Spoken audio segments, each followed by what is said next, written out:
Alors que la crise catalane a suscité toute l'attention des Européens depuis maintenant 2 semaines et que la tension semble avoir baissé d'un cran, la tentative de sécession de Barcelone a réveillé d'autres velléités indépendantistes en Europe, tour d'horizon des zones sensibles du vieux continent.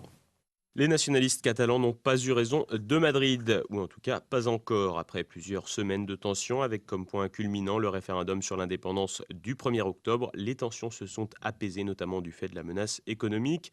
En effet, l'État central n'a pas hésité à attaquer l'autonomie catalane en faisant partir plusieurs grandes sociétés du giron barcelonais. Un épisode qui n'a rien d'anormal si l'on regarde l'histoire européenne et les évolutions territoriales et politiques du vieux continent depuis plusieurs centaines d'années.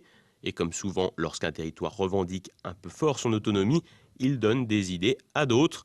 Les journées qui ont suivi le référendum catalan ont donc inévitablement fait réfléchir d'autres zones sensibles en Europe. En Écosse, où le référendum sur l'indépendance de septembre 2014 avait été rejeté par 55% des votants, les événements de Barcelone ont été suivis de très près, notamment par le parti nationaliste de gauche, le Scottish National Party du Premier ministre Nicolas Sturgeon, entend à présent jouer la carte de l'UE pour organiser un nouveau vote à la faveur du Brexit. 62% des Écossais étant opposés à la sortie de l'Union européenne, les indépendantistes se verraient bien retenter leur chance dès l'automne prochain.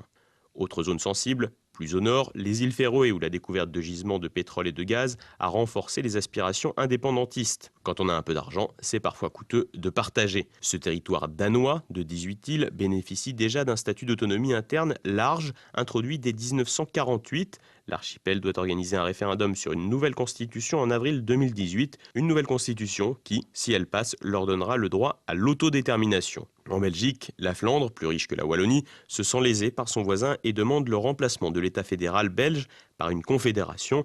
Or, l'une des principales différences entre une fédération et une confédération est que la confédération, elle, donne un droit de sécession aux pays membres. En Italie, la Ligue du Nord, fondée en 1991, milite pour l'indépendance de la Padanie et des référendums vont avoir lieu en Vénétie et en Lombardie pour proposer aux habitants de disposer davantage d'autonomie régionale, notamment concernant la fiscalité.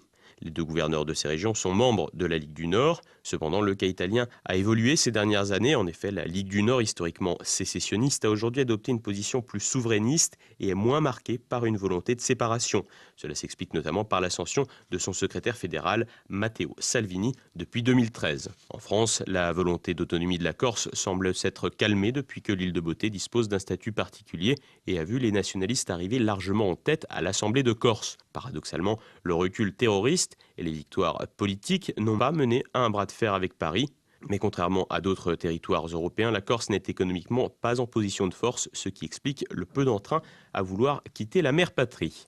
Vous l'aurez compris, un peu partout où les indépendantistes font du bruit, il n'est pas seulement question de culture et de langue, mais aussi d'argent. Et partout en Europe où une volonté de sécession existait, on a regardé la crise catalane avec beaucoup d'attention. Et pour cause, si les indépendantistes catalans n'arrivent pas à leur fin, les difficultés rencontrées par l'autonomie espagnole pourraient en refroidir plus d'un. Inversement, en cas de succès de l'entreprise de sécession, cela pourrait pousser les autres mouvements indépendantistes européens à agir. Et alors, cela risque d'être une autre paire de manches, puisque s'ajouteraient aux pays cités précédemment les velléités irrédentistes dans les États des Balkans. On pense notamment aux Albanais du sud de la Serbie, aux Serbes et Croates de Bosnie ou encore aux autonomistes de Voïvodine, mais aussi à la diaspora hongroise de Slovaquie, d'Ukraine et des Carpates.